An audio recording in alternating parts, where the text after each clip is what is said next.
calling in the creator to the CEO who crave creating community and cash to create it like a boss. With me, Katrina Julia, as your host, multi-passionate entrepreneur, creator, and CEO who has walked from fear to faith, self-hate to love, corporate to calling, and continues to, with experience in 7+ industries, 7,000+ creators and startups, to creators to Fortune 500 brands, including Google, NBC, Victoria's Secret, and more. If you are ready to create it like never before in faith, wellness, wealth, marketing, business, travel, and more, this is the show for you. If this is your time to have freedom in all forms as you create it like a boss, let's create it.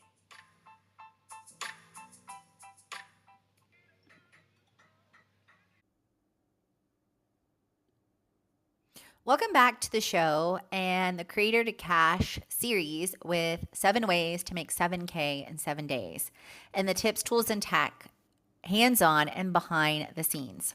So as a creator to CEO myself who has created countless courses with creators and CEOs and leaders, it's always my intention to create connection and community with ways to create it. So I wanted to share with you some of my background in creating courses and interacting with companies all around the world. So I actually started creating courses and setting up and launching learning management systems back in 2007 actually. So over 2007. Yeah, wow. So over 16 years ago. So yes, I'm thinking, wow, the time. So I was working for an oil and gas company at the time, Hydrochem, and Hydrochem provides still to this day maintenance services for the oil and gas majors like ConocoPhillips, Exxon, Chevron, etc. And I was brought on as an accounting support training. Oh my God, I sound like Medea. Training manager. And also, fun fact about that, you guys, it was completely crazy because before I got that role, I had left an oil and gas consulting company and was on unemployment for, I think, 5+ months. Avidly applied myself to go ahead and finish up my CPA, certified public accountancy, for those of you that don't know, and was applying to different things left and right at the time, and weeded through 17 recruiters. 17 before I finally landed on pure gold with 2 recruiters, Mike and Stacy, which I'm still in contact with on LinkedIn and on Facebook. Stacy often comments on and engages on so many things that I share. Such a beautiful soul, both of them. And I share that to say, actually, before diving into the learning management, because this episode is not scripted. This is not a blog post like some of my others.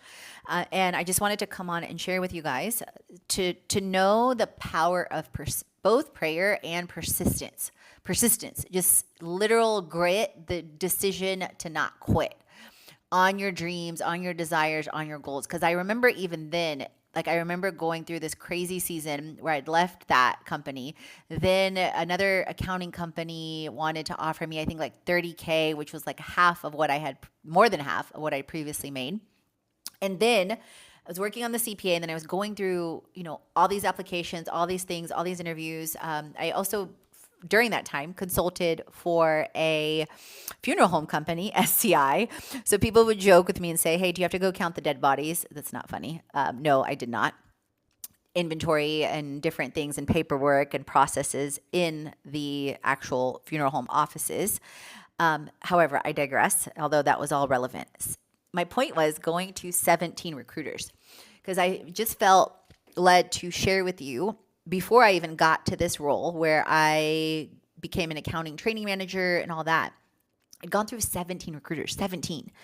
And so many of them, you guys, like, first of all, I want to say over 30% to 50% of them tried to recruit me to be a recruiter at their place, because just in meeting me, they were like, oh, you'd be so great at this, da, da, da.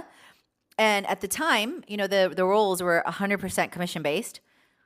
And at the time, not to say I didn't believe in myself and not to say that I didn't think I could do it, I was not available or open to something like that. So I said no. And then it was interesting because so many of the recruiters literally did nothing to follow up, did nothing to place my resume in front of people. And keep in mind, I already had experience in 2 to 3 plus industries, extensive different results, a great LinkedIn profile, CPA in process, Fortune 500 company on my resume, etc.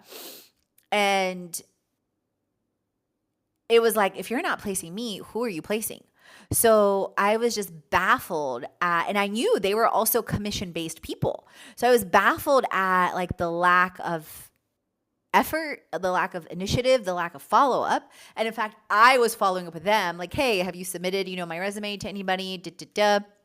And then so I kept going on these, interviews with these recruiters amidst also other companies like what I just shared, after shifting from ConocoPhillips to a tax consulting company, Zytax at the time, back in Houston, where initially I had 1.5 times my salary. And then due to several misalignments, stepped away, then was on unemployment, then was applying, working on my CPA, and weeding through with time. This was over 3 to 5 months-ish. I'm like super consistent, persistent, okay? Even in the midst of trials, tribulations, etc. And I can promise you, as I'm recording this episode, there's some crazy AF things going on in my life that likely I will be sharing later on a podcast too. However, right now I'm just processing, praying, persisting, persevering, and all the things, okay? So go through 17 recruiters, through, like I said, 30 to 50% try to recruit me. Many of them are not following up. Some send me on some stuff, but there's clear misalignment. Like I don't have peace on any of it, right? Then I land on number 17. So it's not always lucky number 3, lucky number 7. Lucky number 17 was Amy and Mark. So I bring it back full circle. And what I learned with that, you guys, not only was it all about prayer and persistence, it was also about timing. It was about timing and perfect aligned timing with everything coming together. Because when I reached out, however I applied, I don't even remember if I found them on LinkedIn or they found me. I think actually Mark found me, from what I recall, because this is a while ago. And we're talking 2007-ish, okay? 2006, 7-ish. I'd have to even look back on my LinkedIn. It's one of the two. Actually, I think it was 2006. You know what? Now I'm going to go look. So in any event, I think he reached out to me, that he found me on LinkedIn or I submitted for something. It was one or the other. But anyway, he reached out. However we connected, he might remember. But however we connected, the second connection was he said to me, hey, I have an amazing opportunity with an oil and gas company for a training manager, and you would be absolutely perfect for this. His words, not mine, okay? And now I'm weeding through my LinkedIn because I want to give you the right dates. Okay, I was right, 2007. So it was because I was at Conoco 2006 to 2007, and then this happened 2007-ish, like all this cray-cray, like it was Conoco to Zytax for about 5 months, and from like January to June, and then from June to October, all this was happening between me applying for different things, studying for the CPA, 17 recruiters. So June, July, August, September, October, unemployment, all those things, 5 months, okay? So Mark messages me that. And I'm like, of course, I'm curious. Yes, tell me more. I would love to know more. And he said, let's get you into the office where you'll interview with Stacy and I, and then we'll go from there. I was like, perfect. So right when I came in for the interview, so one, it was, this timing that was absolutely incredible, right? 2, right when I came in for the interview with Stacy and Mark, it was high vibes all around. It was literally like I felt like the heavens were parting and the angels were singing like, oh, because they were so aligned with my energy and what I had been desiring and, calling in and divinely downloading and what came next as well. So, we met, we connected, we vibed on every level from professional to personal. And, right away, it was, I wasn't too much. I wasn't not enough. It wasn't, oh, you don't fit this. No, exactly who you are and what you've done in the past, from banking to retail to consulting to all the different experiences you had with healthcare in the past, like perfectly set you up for this role. And the way you think and the way you put things together. So the role, they told me, in the meeting, in the interview, was an accounting support training, accounting. Oh my God. So it was an accounting training manager role or a supportive accounting role, etc. Like they named it like two different titles because at the time they didn't have an exact title, and later it was accounting training manager. So for this, for Hydrochem, for this oil and gas company. And they said, the previous person that was in the role, she's very old school. She doesn't have really a lot of experience with public companies, and this company is about to go public, is gearing up to go public, either on the equity or on the debt side. And she doesn't really have experience in corporate trainings. She doesn't have experience in tech. And, they've tried to work with her, but she really doesn't want to migrate or expand. And the team that currently exists is, kind of in that similar mindset. And they've been supporting 50 plus locations all around the country. However, they may actually adapt. And so, I was given that. And they told me, your next step is you're going to meet with the CEO of the company, Sandy Scott, and which gave me my first recommendation on LinkedIn. You can see, shout out to Sandy, and amazing, amazing woman. And it was also amazing for me to see a CEO as a woman so early on, like in my career. And you will meet with likely the CFO, depending, or you may meet with her next, but you will definitely meet with the controller, Linda, who literally from day one sang my praises, and we still connect on LinkedIn, and go from there. And so I met with the CEO, and I intentionally had prepared a maybe 5-slide deck that I printed out and I brought to the interview on how I would approach the role from A to Z. So listen to my level of preparation, right? And then so I met with her. It went amazingly. And she even said, like, no one at any level has ever done something like this before I even hired them. She's like, this puts you like eons above any and everyone, right? Then then I met with Linda, who was going to be my boss, the controller. And, we chatted. And so Sandy and I got along beautifully on a personal and a professional level. Same with Linda. And her words, not mine, and she also recommended me on LinkedIn as well. So you can see that. And actually, I'll share some of that on this episode, and actually on my Instagram too. And she said, at the end, she's like, you'd be perfect for this role. When could you start? So you can imagine like the level of pain that I had going through all this, persistence and prayer and financial struggle, to then end in this, oh my God, this is so easy, and it gets to be easy, and this is what I was aiming for, etc. And that led to being with that company for 2+ years. That led to consistent 6 to 8 figure results in that role, consistent rolling out of new projects, from taking the company public to compliance to fraud cases to team building to setting up events to, yes, learning management systems. That was not my first endeavor with learning management systems, but it was one of my largest ones, because it was setting up for not only that company, but also then later on it ended up being for the 3 subsidiaries and the parent company. So for that company at the time, Hydrochem, it was 3,000 plus people, 50 plus locations, and setting up both online and live components. Very similar to, in different ways, how I am creating it today. So with that, I walked through different learning management tools, be it, tools like Teachable or others that were corporate specific, like, Salesforce or SharePoint, et cetera, which some of you may know.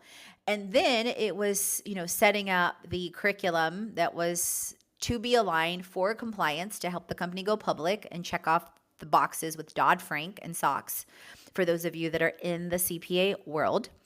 And it was then setting up a communication plan, step by step. So through that experience, I learned not only how to put together strategy, structure, and systems.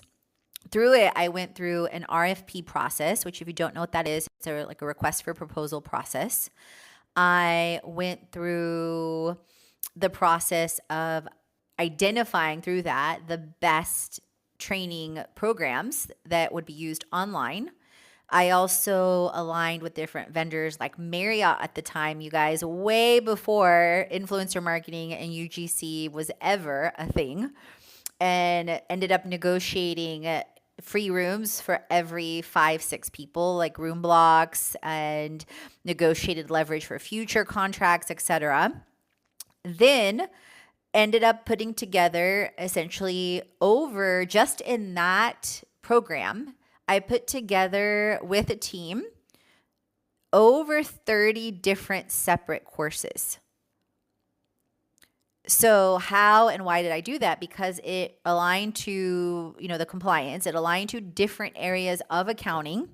And then I also ended up, because I wanted to make learning fun, and I ended up partnering with an incredible vendor, Lemonade Stand, where literally they taught you accounting through a lemonade stand.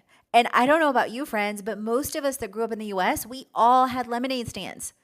Like lemonade stands and selling Girl Scout cookies were my first two endeavors into entrepreneurship, truth be told, and working at my grandma's store at the age of 6. She trusted me to help people at her store in Poland and manage money. So, all of that to say, so then, we successfully launched the online platform with all the courses and that tracked, progress, had quizzes, certificates, all the things.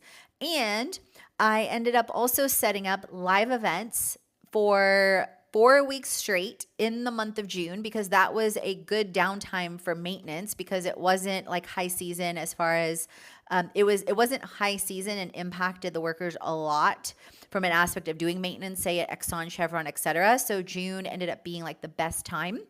So literally back to back to back to back, 4 weeks in a row, myself and 4 other team members ran the same training for, a total of over 100 people that then filtered it through into also, 3,000 more, because a lot of the workers were, also in the field. So each branch, the 50 locations, had 2+ people that worked that were required to go through the trainings, both in person and online. And they came to Houston, Texas for a week. And so the live components included, introducing the overall training. It included the lemonade stand game on day 1. It included team building, also at the Marriott, and at a local bowling alley with also laser tag, basketball, all the things. It was something like a Dave & Buster's, but it wasn't Dave & Buster's. It was in Deer Park in Texas. I can't remember the name right now. And then we had core workshops that were delivered by various speakers throughout the company, from IT to accounting to the CFO to the CEO, et cetera, like, underlying the importance of Sarbanes-Oxley, Dodd-Frank, et cetera. And we, and that was over the course of, 3, 4, 5 days. And we introduced the online platform, the online programs, and then co-managed that. And, even after that, I did online programs through the American Institute of CPAs, through so many different companies later on, subsequent to that. Also in the realms of consulting, also as side gigs, side hustles. And then when I, after about the 2-3 years working at Hydrochem, I got approached by the parent company to be a project manager just because the CEO and CFO, unbeknownst to me, had been watching me. Like, that's the thing, you guys, you never ever know who's watching you. And they came to me, actually, no, rewind. There was a project manager role that attracted me. And so I applied for that. They flew me to Atlanta, Georgia at the time to apply for that. And that was after me working also on a full scale company project of implementing different standardization projects like Six Sigma and different things with 3 other people. It was 4 of us in total. And we ended up impacting the company through that alone over, I think, $10 million that year just in savings, not even money to be made. And then, so the project manager role came up. I submitted for that. I met the CFO and CEO of the parent company. Then I wasn't picked for that role. Actually, a really nice guy, Brian was, I remember. And then fast forward to a couple months later, I'm working my ass off. Literally, I used to work, I remember, like 70, 80-hour weeks. And I get a message, random, not random, 2 lines, super short, from the CFO. Hey, I'm sourcing for a chief audit executive. Do you want me to put your name in the hat? It's like, wow. Yes, absolutely. Thank you for reaching out. That was my reaction to myself. And then immediately I said, thank you so much for thinking of me. Absolutely. Yes. And now keep in mind, in that process, I practiced a lot of non-attachment because I knew on one side, wow, it's so amazing that he thought of me. I'm so grateful. 1. 2, I know there's a ton of very well qualified chief audit executives in Atlanta. Hello, Coca-Cola. Hello, Delta. Hello, so many other companies. And I knew that if they were going to pick me, that I was going to be part of a relocation package, so on and so forth, right? But they also had observed me already for almost 3 years. So I was flown again. Interview paid for, flight paid for, travel paid for, flown again to Atlanta to interview again, this time for that role. And, and of course, again, I was very, very aligned to my value. At the same time, I was very, very, again, mindful of they could choose to choose anyone and to keep doing what I'm doing, to stay focused, etc. And I still remember to this day, I was at a refinery investigating a payroll fraud in Houston as well, although it wasn't always in Texas because some of them were like all over the place. Again, like 40 plus states. So it was in Texas at the time. And I still remember to this day getting, the call, and it was from the senior VP of HR. And letting me know that, I was the one that they wanted for the chief audit executive. And that also led to a number of other learning management systems, sourcing of systems, so many different things.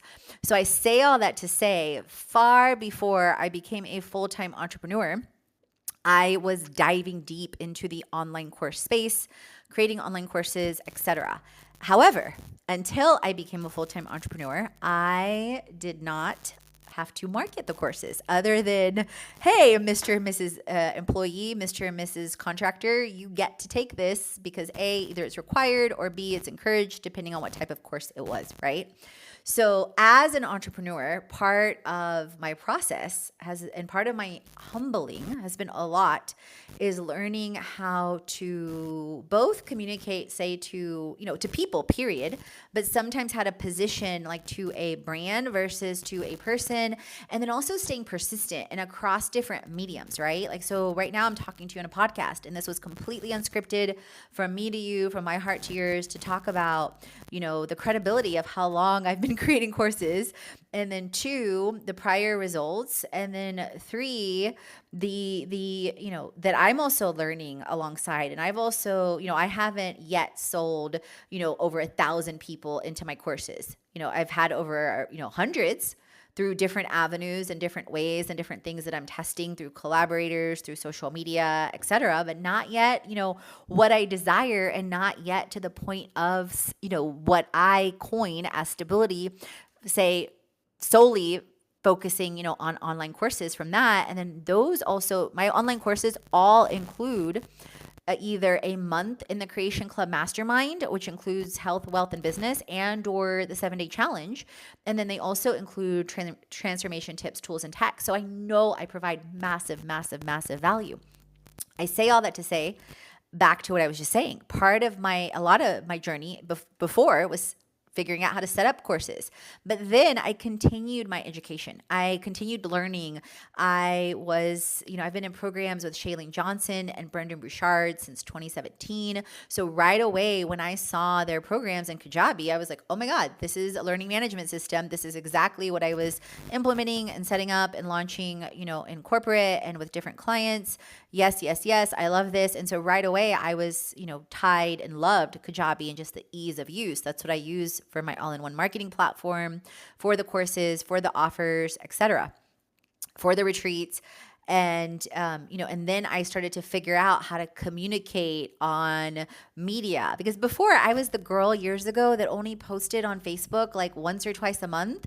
And I was the girl that, started sharing my before and after on Facebook back in 2014. And then all of a sudden, my business blew up 25 times. And that's when I started thinking, oh my God, what if I take this and create this same effect on different social media platforms with a community? Imagine the impact, imagine the influence, imagine the income. However, that journey hasn't been easy, from digging deep into things from the inside, as far as worthiness, etc., and then also from the level of figuring it out, from the level of work that I didn't think it was going to be this challenging, being truth be told. So it is with all of that that I am inviting you into the Creator to Cash. The Creator to Cash is literally born out of years and decades of so much of my knowledge, from my MBA to my CPA to figuring out so many things across 7+ industries. And Creator to Cash dives deep into 7 ways to make 7K in 7 days, from brand work and retainers to social media and influencer marketing to royalties with items, whether it's art, NFTs, or Herbalife, like, I integrate and I use and I have, to, digital products and everything in between. And whether it's the workbook or the course or the VIP experience, depending on if I'm offering that, you get so much value, from that, no matter what you choose. And even if you choose to simply dive into the Creator to Cash free toolkit, even in the free toolkit, I group so many different components of content I have across the blog, across the show, across my YouTube channel, like 7 ways to make 7K. That's on the blog, on the show, and on YouTube. 7-figure proposal and pitch days. You guys, last year I put together a 7-figure proposal in one day, and it literally blew my mind just from the fact of putting it together. I did not get that proposal. I have not yet gotten a 7-figure proposal sold yet in one day yet. However, even putting it together was massively rewarding and showed me the clarity of, hey, this is possible. I am capable of this. This is, 100% coming to me. I am 100% receiving this. And then I also break down in that blog post that's in the kit, pitch days. So I regularly do 7-figure pitch days. So at the same time, I'm digging in constantly on the inner work, the prayer, the EFT, the breath work, and really, really making sure that, I'm grounded, that I'm decreasing levels of self-sabotage, that I'm staying calm, even in the midst of chaos and complexity and confusion.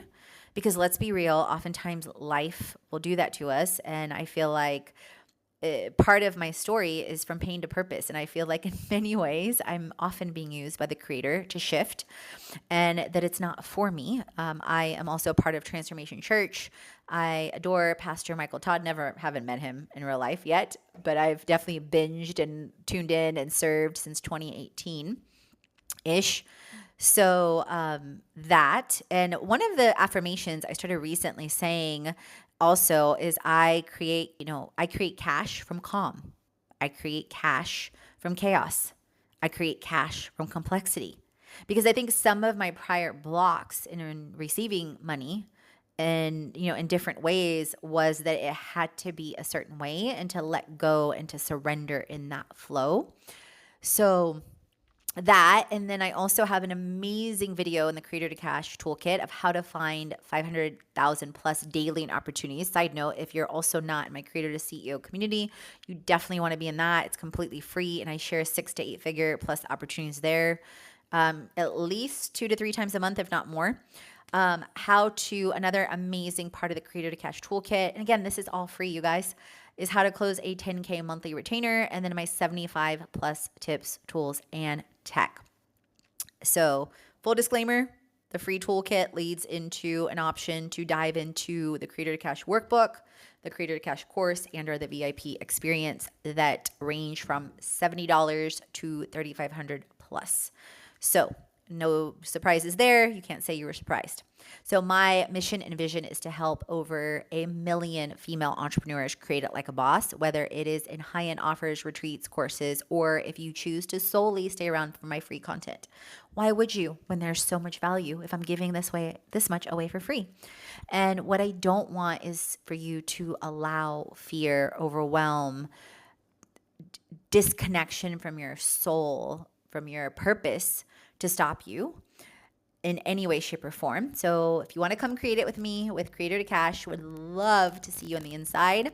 And if you haven't yet also subscribe to my email list, definitely do that, which obviously when you jump into the Creator to Cash toolkit, you will be on there. So leave a review on the show. I would love to shout you out. Drop your Instagram handle. Tag me on stories at Katrina Julia Fit, at Create It Today, at Fit Life Creation.